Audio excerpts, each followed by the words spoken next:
நீ சொல்லு. மாமன்னு கூப்பிட்டா ஏன் மண்ணு கேட்காம தாப்பாளம் போடணுண்டாய்.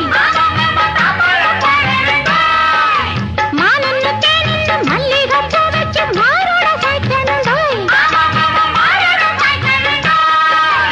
ஆம்பளதான் பெத்துக்கணும், ஆரிரரா பாடிக்கணும், ஊருலகம் மிச்சும்படி வாணி என்ன வச்சுக்கணும். எல்லாம் சரி பரிமளா, முக்கியமான ஒண்ணு விட்டுட்டியே. எது? ஒரு வெப்பட்டி கிப்பட்டி